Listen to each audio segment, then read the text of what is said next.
So illustration number 2.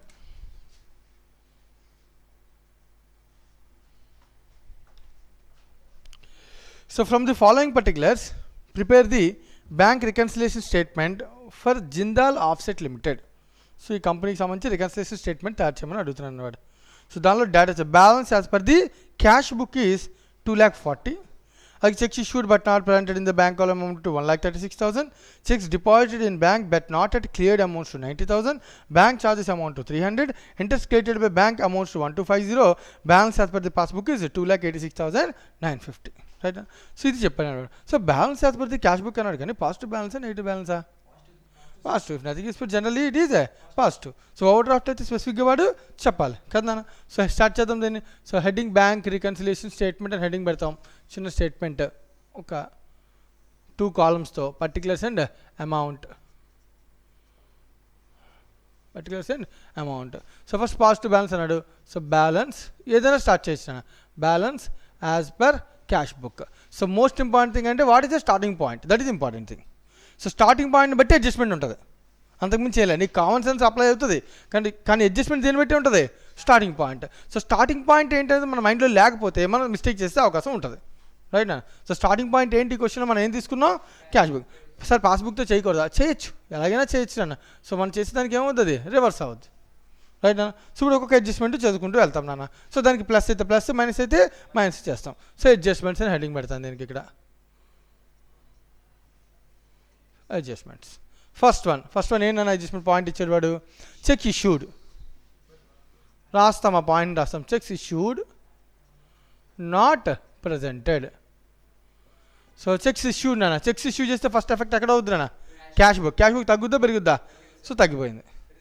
Starting point ఏంటి, cash book. అంటే cash book నుంచి పాస్బుక్ కదా వెళ్ళాలి, అంటే ఏం చేయాలి, యాడ్ చేయాలి. సింపుల్. రైట్ నాన్న? సో ఎంత అమౌంట్, 1,36,000 యాడ్ చేస్తాం. రైట్. సో నెక్స్ట్ అలాగే next checks deposit in bank but not at cleared. Checks deposited but not cleared. Checks deposited not cleared. So checks వచ్చినాయి, డిపాజిట్ చేసాం కరెక్టే. అవన్నీ ఎవరికి వచ్చినాయి, ఫస్ట్ మనకు వచ్చినాయి. సో మనకు వస్తే మన క్యాష్ బుక్ ఏమవుద్ది, పెరుగుద్ది. డెబిట్ పెరుగుతుందని. సో పెరిగింది. మన starting point passbook cash book, cash book. అంటే మనకు పాస్బుక్ వెళ్ళాలంటే ఏం చేయాలి, మైనస్ చేయాలి, తగ్గించాలి. అంటే ఎంత amount, 90,000. Simple. Next one bank charges. Next ఏంటిది, bank charge. So bank charge ఇస్తే పాస్బుక్ ఏమవుతుందని ఫస్ట్, బ్యాంక్ ఛార్జెస్ ట్రాన్సాక్షన్ వల్ల దీని ఇంపాక్ట్ ఫస్ట్ అక్కడ పాస్బుక్. అంటే పాస్బుక్ ఏమైంది, సో రెండు ఫస్ట్ ఈక్వల్ అనుకుంటాం, ట్రాన్సాక్షన్ ఆలోచిస్తాం. ఫస్ట్ పాస్బుక్ ఏమైంది, తగ్గింది. పాస్బుక్ తగ్గింది, ఒకటి క్యాష్ బుక్, ఇంకోటి ఏంటి పాస్బుక్ తగ్గింది. స్టార్టింగ్ పాయింట్ ఏంటి, క్యాష్ బుక్. అంటే ఇక్కడి నుంచి అక్కడికి వెళ్ళాలంటే మైనస్ చేసేయాలి, ప్లస్ చేయాలి కాదు, మైనస్ చేయాలి. ఇది క్యాష్ బుక్ నుంచి పాస్బుక్ వెళ్తున్నాం. సో మైనస్ ఎంత అన్న, 300 minus. Next transaction interest credited by bank amounts to 1,250. Interest credited అన్న. ఇంట్రెస్ట్ క్రెడిట్ ఎవరు చేశారు అనేది, బ్యాంక్. అంటే ఎవరు బుక్ ఎఫెక్ట్ అవుద్ది, పాస్బుక్. పాస్బుక్ ఇంట్రెస్ట్ క్రెడిట్ అయితే అవుతుంది. క్రెడిట్ అంటే బ్యాంకర్స్లో క్రెడిట్ అంటే, బ్యాంకర్ బుక్లో క్రెడిట్ అంటే ఏంటన్నా, రిసీట్. రైట్ అన్న? సో క్రెడిట్ అంటే పెరిగిందన్న, పాస్బుక్ పెరిగింది. స్టార్టింగ్ పాయింట్ అంటే క్యాష్ బుక్. అంటే క్యాష్ బుక్ నుంచి పాస్బుక్ వెళ్ళాలంటే మళ్ళీ పెంచాలి. సో ఎంత పెంచాలన్న, 1,250 ప్లస్ అన్న. సో లాస్ట్ అండ్ ఫైనల్ ఇంకేమన్నా అంతే. సో ఇవన్నీ అడ్జస్ట్మెంట్స్ చేస్తే మనకి balance as per the balance as per passbook వస్తుంది అంటున్నాను. ఎంత చూడన్నాను, 286,950 వచ్చిందే కరెక్ట్గానే. అయిపోయింది. First some is over.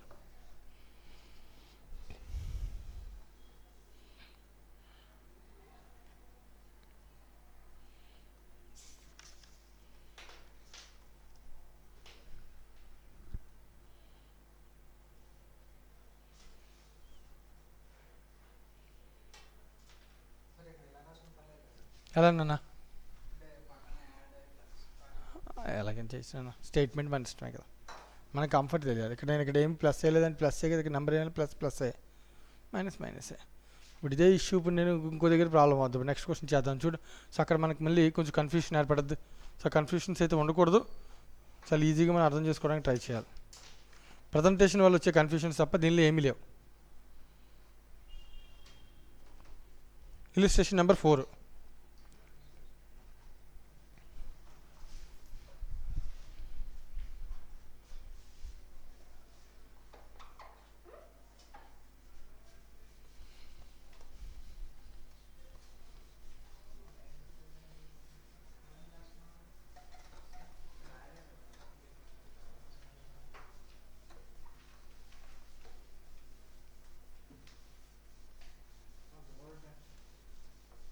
నన్ను ఇలిస్ట్రేషన్ నెంబర్ 4 నన్ను next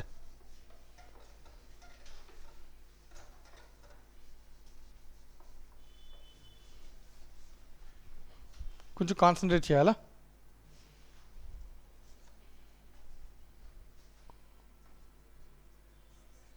Illustration number 4. Right. So on 31st March 2019, the bank passbook of Namrata showed a balance of 1,50,000 to her credit. Passbook lo credit annana. Third cheptana. Okay, sorry. Fourth one. From the following particulars, fourth kada. Okay. From the following particulars, ascertain the balance that would appear in the bank passbook of A on 31st December. Man kanukomantunna enti bank passbook of ఏలో ఉన్న balance ఎంత. అయితే మనకి పాస్బుక్లో balance కనుక్కోవాలంటే మనకి ఏం ఇస్తారు, starting point cash book ఇస్తా అని అర్థం. సో క్యాష్ బుక్ ఏమి ఇచ్చారు చూడండి ఫస్ట్ పాయింట్లో, the bank over draft as per the cash book on 31st December 2019. Right. నేను ఇప్పుడు ఇక్కడ ప్రాబ్లం ఏంటంటే, సో దీన్ని రకరకాలుగా ప్రజెంట్ చేస్తారు. సో నేను నీకు 2-3 యాంగిల్స్ చూపిస్తాను, జాగ్రత్తగా అబ్జర్వ్ చేయి, కన్ఫ్యూజ్ అయితే అవ్వకు. First of all, so over draft balance as per cash book. Right. Over draft balance as per the cash book ఎంత, 6340. So over draft refers to negative balance. ఇలా negative number రాశాను నేను, రాయకూడదా, రాయచ్చు కదా. కొంతమంది దీని ప్రజెంటేషన్ ఇంకొకలా కూడా చూపిస్తారు. ఎలా చూపిస్తారు, దీన్ని కూడా పాజిటివ్ నెంబర్కైనా చూపిస్తారు. అప్పుడు నా ప్రజెంటేషన్ అంతా మారిపోద్ది. రైట్ అన్న. సో నా ఆలోచన విధానం మారకూడదు. నా ఆలోచన విధానం ఎప్పుడు ఒకటే ఉండాలంటే నెగిటివ్ రాస్తే తప్పేమీ కాదు. So negative balance refers to negative balance అంటే ఓవర్ డ్రాఫ్ట్. నాకు ఆన్సర్లో నెగిటివ్ వస్తే మళ్ళీ అగైన్ ఓవర్ డ్రాఫ్ట్, ఆన్సర్లో పాజిటివ్ వస్తే రైట్ అన్న. కాబట్టి ఇది కొంచెం కన్ఫ్యూజ్ అవ్వకుండా జాగ్రత్తగా దీన్ని అర్థం చేసుకోవాలి. సో ఓవర్ డ్రాఫ్ట్ అంటే మనం ఏం రాస్తున్నాను, నేను నా ప్రజెంటేషన్ నెగిటివ్ బ్యాలెన్స్, నేను నెగిటివ్ బ్యాలెన్స్తో చేస్తాను సమ్. రైట్ నా. నెక్స్ట్ సో ఇంకా పాయింట్ చదువుతాం, ఒక్కొక్క పాయింట్. ఇంకా ఇది రాసాము అంటే ఇంక మనకి భయమే లేదని నార్మల్గా ఆలోచించుకుంటూ వెళ్ళిపోవచ్చు. ఫస్ట్ పాయింట్ ఏం చెప్తున్నాను చూడు, interest on over draft for 6 months ending on 31st December 2019 160 is entered in passbook. ఇందుకు స్టార్టింగ్ పాయింట్ ఏంటన్నా గుర్తుపెట్టుకోవాలి. ఇప్పుడు క్యాష్ బుక్ ఇదే స్టార్టింగ్ పాయింట్, మైండ్లో ఎప్పుడే అది ఉండిపోవాలి. ఓకేనా. ఇంట్రెస్ట్ ఆన్ ఓవర్ డ్రాఫ్ట్ నాన్న, ఓవర్ డ్రాఫ్ట్ నేను తీసుకోవడం వల్ల దాని మీద ఇంట్రెస్ట్ ఛార్జ్ చేస్తుంది కదా. ఓవర్ డ్రాఫ్ట్ అంటే నేను ఎక్కువ వాడుకున్నాను కదా బ్యాంక్ బ్యాలెన్స్, వాడుకుంటే బ్యాంక్ నాకు ఏం చేస్తుంది, ఛార్జ్ చేస్తుంది.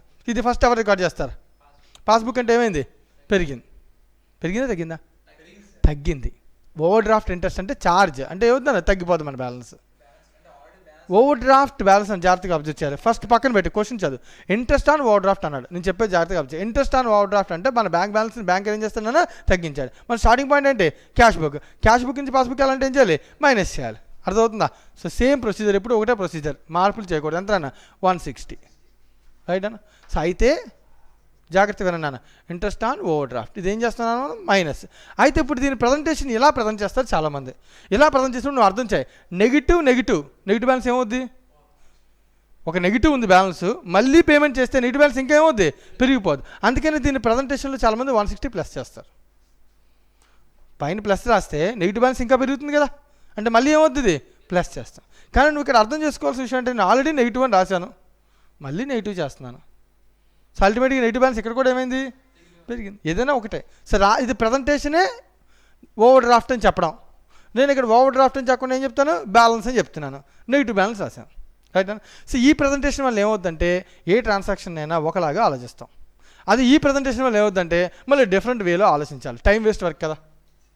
ఏ ప్రజెంటేషన్ అయితే నేను చెప్పిన ఈ ప్రజెంటేషన్ అయితే ఏం చేసినా ఒకటే ప్రొసీజర్, ఇంకా మార్పులు ఏమీ ఉండవు. రైట్. సో ఆ ప్రొసీజర్ ఏంటి, సో మన ఎఫెక్ట్ ఏంటి, పెరిగిందా తగ్గిందా, ఏది స్టార్టింగ్ పాయింట్ అడ్జస్ట్ అలా చేయాలి. ఓవర్. రైట్. సెకండ్ పాయింట్ చూడు, బ్యాంక్ ఛార్జెస్ అన్నా. సో బ్యాంక్ ఛార్జెస్ అనేది బ్యాంక్ ఫస్ట్ చేస్తుందా క్యాష్ బుక్కా, బ్యాంక్ ఛార్జ్ చేస్తే ఏమవుద్ది, తగ్గిపోద్ది. అంటే పాస్బుక్ ఏమైంది, అబ్జర్వ్ చేయాలి, పాస్బుక్ ఏమైంది, తగ్గిపోయింది. స్టార్టింగ్ పాయింట్ ఏంటి, క్యాష్ బుక్, అంటే మళ్ళీ ఏం చేయాలి, మళ్ళీ మైనస్ చేయాలి, అంతే, ఓవర్. సో బ్యాంక్ ఛార్జెస్ ఎంత అన్న, బ్యాంక్ ఛార్జెస్ 400, సో మైనస్. కానీ అదే నువ్వు ఇక్కడ నెగిటివ్ తీసుకుంటే నెగిటివ్కి మళ్ళీ ఇది పేమెంట్ అంటే ఏమవుద్ది, ప్లస్ అవుద్ది. అర్థమవుతుందన్న. సో ఈ ప్రజెంటేషన్ అయితే ఇది ఏమవుద్ది, ప్లస్ అవుద్ది. So based on your thinking అది మారిపోద్ది, కొంచెం జాగ్రత్తగా ఉండాలి. సో నెక్స్ట్ నాన్న point number 4, cheques issued but not cashed prior to 31st December. Cheques issued but not presented, cheques issued not presented. So మళ్ళీ సేమ్ నేను ఎప్పుడు ఒకటే ప్రొసీజర్ ఆలోచిస్తాను. చెక్ ఇష్యూ చేస్తే ఫస్ట్ ఎఫెక్ట్ ఎవరు, క్యాష్ బుక్. ఇష్యూ చేస్తే తగ్గిపోయింది, స్టార్టింగ్ పాయింట్ ఏంటి, క్యాష్ బుక్. దీన్ని ఏం చేయాలి, యాడ్ చేయాలి. ఎంత యాడ్ చేయాలి, 11,68,000. నా రెగ్యులర్ ప్రొసీజర్ అయితే ఇది నాన్న, మళ్ళీ అదే ఓవర్ డ్రాఫ్ట్ ప్రొసీజర్ అయితే నెగిటివ్ చేయాలి. సో కాబట్టి ఈ నెగిటివ్ ఈ ప్రొసీజర్ అనేది అంత కరెక్ట్ ప్రొసీజర్ కాదు. నెగిటివ్ ఉంటే ఆటోమేటిక్గా నేను ప్లస్ మైనస్ చేస్తే అది ఆటోమేటిక్గా ప్లస్ కానీ మైనస్ కానీ ఆటోమేటిక్గా మారిపోవాలి. రైట్ నా. Next one, cheques paid in to bank but not cleared అంటే అర్థమేనా, cheques deposited but not cleared అని అర్థం. Cheques deposited not cleared. Cheques deposit చేయగానే అంటే మన దగ్గరికి ఆల్రెడీ కస్టమర్ నుంచి వచ్చిన చెక్స్ కదా అవి, అలా ఫస్ట్ ఎవడ ఎఫెక్ట్ అయి ఉంటాడు. క్యాష్ బుక్ ఏమై ఉంటుంది, పెరిగింది. స్టార్టింగ్ పాయింట్ అంటే క్యాష్ బుక్ అంటే ఇక్కడి నుంచి ఇక్కడికి రావాలంటే మైనస్ చేయాలి. ఎంత అన్న 22,17,000 మైనస్ చేయాలి. ఓకేనా. So next last and final interest on investments collected by bank. Interest on investments collected by bank. So bank collect చేసింది అనుకున్నాను, అదొకటే ఇంకేమైనా ఉందా, అంతే. సో బ్యాంక్ కలెక్ట్ చేస్తే పాస్బుక్ ఎఫెక్ట్ అవుతుంది. బ్యాంక్ కదా కలెక్ట్ చేసింది, పాస్బుక్ ఏమైంది, పెరిగింది. స్టార్టింగ్ పాయింట్ ఏంటి, క్యాష్ బుక్ అంటే ఇక్కడి నుంచి ఎక్కడికి వెళ్ళాలంటే మళ్ళీ ప్లస్ చేయాలి. ఎంత 12 lakhs ప్లస్ చేసాం, అయిపోయింది. ఇక్కడ ప్లస్ చేసి నేను ఇక్కడ ఏం చేయాలి, మైనస్ చేయాలి, అంతకుమించి ఏం లేదు. సో నేను ఈ ప్రొసీజర్ ఫాలో అయితే ఈ నెగిటివ్ రాస్తే ఈ ప్లస్ మైనస్ ప్రొసీజర్ ఎప్పుడు ఎలా ఉంటుంది, సేమ్ ఉంటుంది. అది ఈ ప్రొసీజర్ నేను మారిస్తే ప్రజెంటేషను నేను మళ్ళీ రివర్స్గా ఆలోచించాలి. సో టైం వేస్ట్ వర్క్ అది. రైట్ అన్న. సో ఈ regular procedure is easy. So దీని వాల్యూ కూడా పాజిటివ్ బ్యాలెన్స్ వస్తే అర్థం పాజిటివ్, నెగిటివ్ వస్తే అర్థం నెగిటివ్. కానీ ఇక్కడ మళ్ళీ ఇక్కడ రివర్స్ అయిపోతుంటాయి మళ్ళీ అవన్నీ. నెగిటివ్ వస్తే పాజిటివ్, పాజిటివ్ వస్తే నెగిటివ్. ఇదంతా రివర్స్ ప్రాసెస్ నాన్న. టెక్స్ట్ బుక్లో ఈ ప్రాసెస్ ఫాలో అవుతాను, ఇది అంత పెద్ద ఇంపార్టెంట్ ఏమీ కాదు. సో నీ ఇష్టం, నువ్వు ఎలాగైనా ఫాలో అవ్వచ్చు. సో ఇప్పుడు దీని యొక్క ఇంపార్టెంట్ వాల్యూ ఎంత వచ్చిందన్న, వాల్యూ ఎంత వచ్చింది చూడన్నా. సో ఒక నెగిటివ్, 3 నెగిటివ్స్ ఉన్నాయి, 2 పాజిటివ్స్ ఉన్నాయి. 12 lakhs plus 11 lakh 23,68,000 minus 22,17,000 minus 400 minus 160 minus 6,340. మళ్ళీ చెప్తాను, ఈ 2 ప్లస్లు కదా అంటే 23,68,000 minus 22,17,000 minus 400 minus 160 minus 6,350.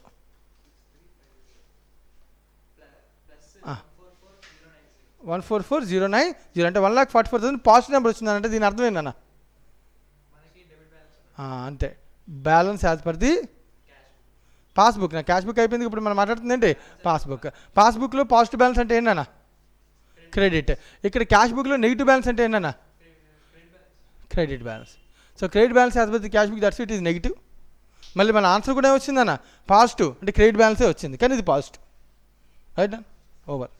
So answer is 1,44,090. So 100 వచ్చిందన్న వీడికి. క్యాలిక్యులేటర్ చిన్న మిస్టేక్ చేసుంటాం.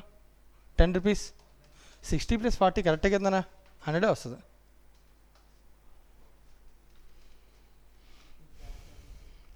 సో 1,44,100. సో నోట్ చేయండి అన్న.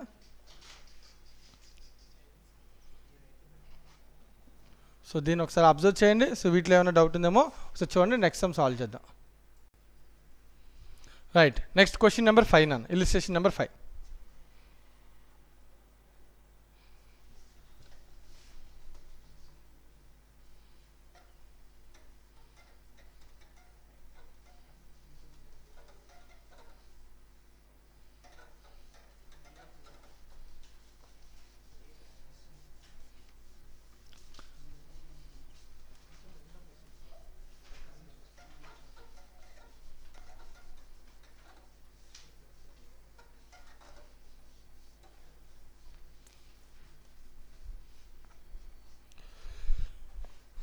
Illustration number 5. So illustration number 5 ఏం చెప్తున్నారు జాగ్రత్తగా అబ్జర్వ్ చేయండి అన్న. On 30th September 2019, the bank account of Mr. X according to the bank column of the cash book was overdrawn to the extent of 4062. అని ఏం చెప్తున్నాడు వాడు. So bank account of the X according to the bank column of the cash book, వాడి cash బుక్లో వాడి bank column was overdrawn to the extent of 40 అంటే negative number, right, overdraft. On the same date the bank statement showed a credit balance. Bank స్టేట్మెంట్లో మాత్రం పాస్బుక్లో ఏముందంట credit. Credit అంటే ఏంటి, positive. ఇక్కడ నెగిటివ్ అయితే ఇక్కడ ఏముందన్న పాజిటివ్. అంటే ఎంత 20,758 పాజిటివ్ నెంబర్ నాకు ఆన్సర్ రావాలి in favour of X. And examination of the cash book and the bank statement reveals the following. Examination ఇచ్చాను, పాయింట్స్ 1 2 3 4 5 6 7 ఇచ్చాడు. 7 తర్వాత చూద్దాం, పాయింట్స్ తర్వాత చూద్దాం. అడుగుతుందండి ఎవరు రిక్వైర్డ్ టు 2 పాయింట్స్ అడిగాడు. అదే ఓన్లీ బీఆర్ఎస్ అని అడుగుంటే డైరెక్ట్ స్టార్ట్ చేసి ఇచ్చాము. ఎందుకంటే ఓపెనింగ్ తెలుసు, క్లోజింగ్ తెలుసు కదా, అదే క్యాష్ బుక్ బ్యాలెన్స్ తెలుసు, పాస్బుక్ బ్యాలెన్స్ కూడా తెలుసు, కనిపెడితే అయిపోద్ది. కానీ వాడు అడుగుతుంది ఏంటి, A to show the appropriate rectification required in cash book. To arrive at the correct balance on 30th September 2019. First rectify చేయమన్నా ఉన్న అన్ని డిఫరెన్సెస్లో వెయిట్ని రెక్టిఫై చేయాలి. ట్రాన్సాక్షన్ డిఫరెన్సెస్, ఎర్రర్స్ ఇవి ఉంటే ఏం చేయాలి, వాటిని రెక్టిఫై చేయాలి నాన్న. అర్థమవుతున్నానా? అది కూడా ఈ ఎర్రర్స్ అంటే మళ్ళీ క్వశ్చన్ మార్క్ రైజ్ అవుతున్నాను. ఎర్రర్స్ అంటే విచ్ ఎర్రర్స్? మన ఎర్రర్స్ని రెక్టిఫై చేయాలన్నా. పాస్బుక్లో బ్యాంకర్ తప్పు చేస్తే మనం ఎందుకు దాన్ని రెక్టిఫై చేస్తాం? చేయకూడదు. రైట్ నాన్న? సో జనరల్గా రానివి ఏంటి, రెక్టిఫై అంటే బీఆర్ఎస్లో వచ్చేవి ఏంటి, అడ్జస్ట్ చేస్తే బీఆర్ఎస్లో వచ్చేవి timing differences and errors in passbook also. గుర్తుపెట్టుకోవాలి అది కూడా. ఓకేనా? సో అడ్జస్టెడ్ క్యాష్ బుక్తో చేసినప్పుడు బీఆర్ఎస్ వచ్చేయండి timing differences and errors in passbook. ఒకవేళ బీఆర్ అంటే అడ్జస్టెడ్ క్యాష్ బుక్ చేయకపోతే అన్నీ వచ్చేస్తాయి. రైట్. మళ్ళీ ఇక్కడ అడ్జస్ట్ చేయమన్నాడు, అంటే రెక్టిఫై చేయమన్నాడు. రెక్టిఫికేషన్లో అన్నింటినీ రెక్టిఫై చేయం. వీటిని రెక్టిఫై చేస్తాం transaction difference and errors in cash book, not in passbook. Right. అంటే ప్రిపేర్ ది బ్యాంక్ రికన్సిలేషన్. ముందు అడ్జస్ట్మెంట్, తర్వాత రికన్సిలేషన్. సో ముందు అడ్జస్ట్మెంట్ అంటే క్యాష్ అకౌంట్ తయారు చేయాలి ఫస్ట్. క్యాష్ అకౌంట్ అంటే నా ఉద్దేశం క్యాష్ బుక్లో బ్యాంక్ కాలం ఇది ముందు తయారు చేసుకోవాలన్నా. Debit and credit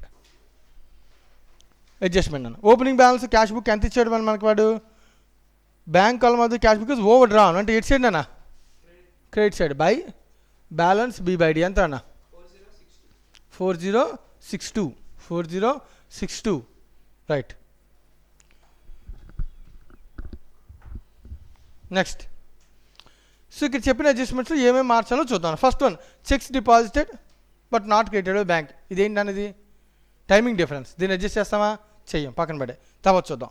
payment by నాన్న కావాలంటే మనం దాంతోపాటు బీఆర్ఎస్ కూడా చేసేసుకోవచ్చు, కానీ బీఆర్ఎస్ చేయాలంటే మళ్ళీ ఓపెనింగ్ బ్యాలెన్స్ కావాలి కదా. సో తర్వాత చూద్దాం. సో ఫస్ట్ పాయింట్ పక్కన పెట్టి. Second one, payment by cheque 16,000 has been enter twice in cash book. నేను ఇదేంటిది, పేమెంట్ ట్వైస్ ఎంటర్ చేస్తాను నాన్న. ఎర్రర్ కదా, క్యాష్ బుక్లో ఎర్రర్ ఉంటే ఏం చేయాలి, దాన్ని రెక్టిఫై చేయాలి. సో ఇప్పుడు దీన్ని ఏం చేశాను, పేమెంట్ అంటే క్యాష్ బుక్లో క్రెడిట్ చేస్తాను నాన్న, దాన్ని రెక్టిఫై చేయాలంటే ఏం చేయాలి, నేను డెబిట్ చేయాలా. సో ఎంట్రీ ఏం రాస్తాను నేను, పేమెంట్ అంటే cheque payment of payment by cheque అంటే ఎవరికి పేమెంట్ చేశాను అన్న. సో క్రెడిటార్ టు బ్యాంక్ ఇది రాసాం, 2 times రాస్తాం. అంటే 1 time ఏం చేయాలి, రివర్స్ చేయాలి. అంటే బ్యాంక్ టు క్రెడిటార్. రైట్ అన్న. So debit side to creditor, right అన్న. సో టు క్రెడిటార్ ఎంత అన్న 16,000. ఒక 16,000ని క్యాన్సిల్ చేసాం. ఇంకోటి ఆల్రెడీ జరిగిపోయిందని దాన్ని మార్చట్లా. ఓకే, రెక్టిఫికేషన్ అనేది.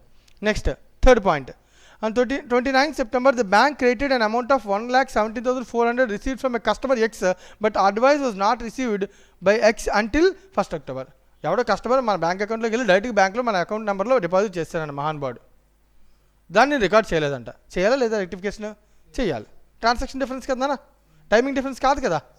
రైట్ అన్న. వాడు చేస్తాడు, వాడికి స్టేట్మెంట్ అయితే నాకు తెలిస్తే నేను చేయాలి కదా. ఓన్లీ టైమింగ్ డిఫరెన్స్ చేయను అంతే, మిగతా అన్ని కూడా అడ్జస్ట్ చేస్తా.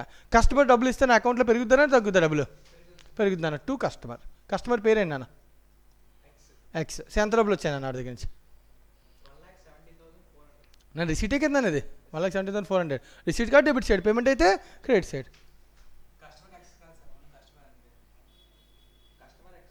Okay, books of the bank account of ఎక్సా. Okay, customer. ఓకేనా, customer. Next one, a bank charges amount 580 had not been entered in cash book. మళ్ళీ మిస్టేకే కదా ఇది, బ్యాంకర్ చేశాడు. మిస్టేక్ అంటే మనం ఎంటర్ చేసుకోవాలి కదా. బ్యాంక్ ఛార్జెస్ అని ఛార్జ్ అయితే నాకు ఏంటన్నది పేమెంట్ ఇట్ సైడ్ కదా. బ్యాంక్ ఛార్జెస్ ఎంత అన్న 480 అనా 580. So 580 right. Next, on 6th September the bank credited 20,000 to X in ఎర్రర్గా తీసుకుని అకౌంట్లో ఇస్తాడంటున్నాను.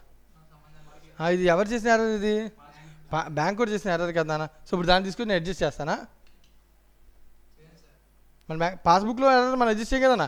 క్యాష్ బుక్ దాన్ని తీసుకెళ్ళి ఎక్కడ చూపిస్తాం, బీఆర్ఎస్లో చూపిస్తాం అవసరం అయితే. రైట్ నాన్న. సో ఇది ఒక ఇందాక ఏ పాయింట్ రాలేదు 1, ఇదేంట 5, ఈ 2 బీఆర్ఎస్లో రావాలి. 6th పాయింట్ అన్న, a bill of exchange for 1,40,000 was discounted by X with his బ్యాంక్తో డిస్కౌంట్ చేసుకున్నాను అన్న.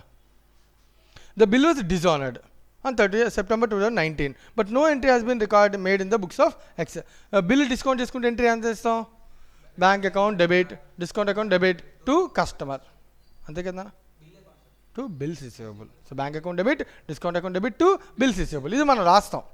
బ్యాంక్ అకౌంట్ డెబిట్ చేసేసాం, ఇప్పుడు ఇది రివర్స్ అయిపోయిందని, రైట్. అయితే ఇప్పుడు రివర్స్ అయిపోయినప్పుడు మొత్తం అమౌంట్ క్యాన్సిల్ అయిపోద్ది, నాకు డిస్కౌంట్ కూడా మళ్ళీ తిరిగి ఇవ్వడు కదా, బ్యాంకర్ ఇస్తాడా? ఇవ్వడు. సో రివర్స్ ఎంట్రీ ఏంటి? Bills receivable to bank. Bill ఇంక పనికి రాదు, ఎవడు బిల్ అని రాయడు, మళ్ళీ ఏమని రాస్తాం? Customer. So customer account debit to bank, ఏమని రాస్తాం? Customer to bank. ఇది డిజానర్ entry. So by customer. Debtor, customer వచ్చి లేదా డెటార్, ఏదైనా ఇన్ఫర్మేషన్ లేదు కదా, ఉంటే రాస్తాం, రైట్. సో దాని గురించి మళ్ళీ డిస్కస్ చేద్దాం. నోటింగ్ ఛార్జెస్ అవన్నీ కూడా తర్వాత డిస్కస్ చేద్దాం. సో అమౌంట్ ఎంత అనేది 1,40,000, బిల్ వాల్యూ అని 1,40,000. డిస్కౌంట్తో మనకి అసలు సంబంధం లేదు, ఎందుకంటే ముందు డిస్కౌంట్ రాసుకుని ఉండొచ్చు, కానీ రివర్స్ చేసినప్పుడు వాడికి మళ్ళీ డిస్కౌంట్ రివర్స్ చేయండి అని మనం ఏం చేయలేము ఇంకా డిజైనర్ అయితే.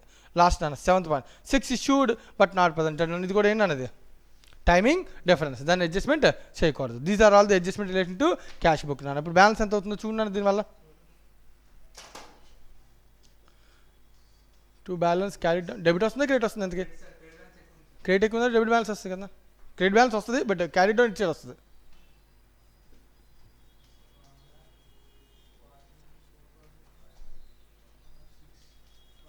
క్రెడిట్ ఈజ్ మోర్ 11,242 అన్న.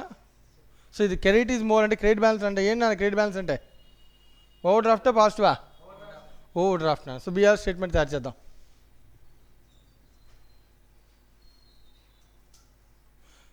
ఎన్ని పాయింట్స్ వదిలేసాం నాన్న ఇందాక మనం? 3 నాన్న.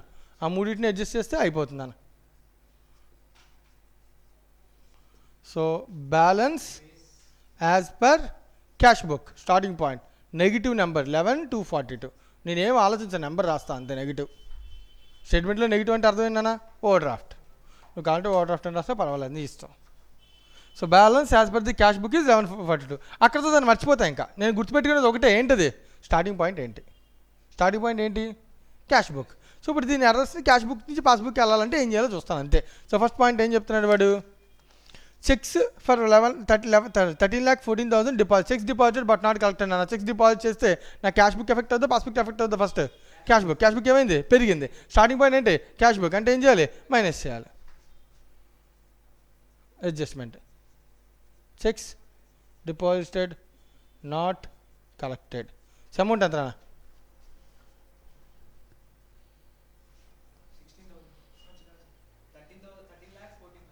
13,14,000 ప్లస్ మైనస్ అని ఇందాక అనుకున్నాం. సో చెక్స్ డిపాజిట్ చేయగానే క్యాష్ బుక్ పెరిగింది, సో మైనస్ చేయాలి. సో మైనస్ అన్న నెగిటివ్ బ్యాలెన్స్ ఇంకా పెరిగిపోతుంది అని అర్థం, రైట్. నెక్స్ట్ ఇంకే పాయింట్ వదిలేసాం? Error. Bank credited 20,000 in error. So ఎర్రర్లో నా అకౌంట్ ఏం చేశాను అన్న? పెంచేశానండి. ఎవరు? పాస్బుక్ ఎఫెక్ట్ అయింది, పాస్బుక్ పెరిగిపోయింది. స్టార్టింగ్ పాయింట్ ఏంటి? Cash book. క్యాష్ బుక్ నుంచి పాస్బుక్ వెళ్ళాలంటే పెంచాలి. ఎర్రర్ ఇన్ పాస్బుక్ ప్లస్ ఎంత అన్నది? 20,000. నేను ఇంకేం ఆలోచించాను, పైన నెంబర్ ఏముందని అసలు ఆలోచించాను, easy way. Next one, last point. Cheques issued but not presented up to the date total 13,26,000. Cheques issue చేయగానే క్యాష్ బుక్ ఏమైంది? తగ్గిపోయిందన్న. క్యాష్ బుక్ తగ్గిపోయిందన్న. సో స్టార్టింగ్ పాయింట్ ఏంటి? క్యాష్ బుక్కే. ఇక్కడి నుంచి ఎక్కడికి వెళ్ళాలంటే యాడ్ చేయాలి, ప్లస్ ఓవర్. పైన డిపాజిట్ ఉంది కదా, అందుకనా చెక్స్ ఇష్యూడ్ అంతేనా? ఎగ్జామినేషన్ పాయింట్ ఆఫ్ వ్యూ అది కరెక్ట్. అది వాల్యూ 13,26,000. సో చూడు నాన్న, ఈ నెంబర్ రాస్తే ఆన్సర్ కూడా వాడు ఆల్రెడీ మనకి ఇచ్చేసాను నాన్న. ఇక్కడ నీకు నెగిటివ్ వచ్చింది అనుకో నాన్న, నెగిటివ్. పాజిటివ్ వస్తే పాజిటివ్. ఇక్కడ పాజిటివ్ రావాలి, నెగిటివ్ రావాలి. వాడు ఏం చెప్పాడు already? Credit balance of 20,758 in favour of X ఉందంట. క్రెడిట్ బ్యాలెన్స్ అంటే పాజిటివ్ వస్తుంది నా నెంబర్ నీకు. 13,46,000 మైనస్ 13,14,000 మైనస్ 11,000 ఖచ్చితంగా నాన్న. 20,758. అదేనా ఉందో లేదో చూడు నాన్న, వాడు ఇచ్చింది 20,758. క్వశ్చన్లో ఇచ్చాడు ఆల్రెడీ ఆన్సర్. క్రెడిట్ బ్యాలెన్స్ అంటే పాజిటివే కదనా? చూడు నాకు అందుకే పాజిటివ్ వచ్చింది. ఒక నెగిటివ్ వచ్చి ఉంటుంది, దీని అర్థం ఓవర్ డ్రాఫ్ట్. పాజిటివ్ వచ్చి ఉంటే పాజిటివ్ బ్యాలెన్స్, రైట్. దీని అర్థం రాస్తాం. ఇది positive balance or credit balance as per passbook over, right నా. దీంతో మనకి బీఆర్ సంబంధించి ఇలిస్ట్రేషన్ నెంబర్ 5 కూడా అయిపోయింది. సో మీరు చేయాల్సిన పని ఏంటంటే రిమైనింగ్ ఇలిస్ట్రేషన్స్ని ఒక్కొక్కటి నెమ్మదిగా ప్రతి ట్రాన్సాక్షన్ని చదువుతూ వాటిని మీరు సాల్వ్ చేయాలి. మీరు ఎంత ప్రాక్టీస్ చేస్తే ఇది అంత బాగా వస్తున్నాను, రైట్. Thank you.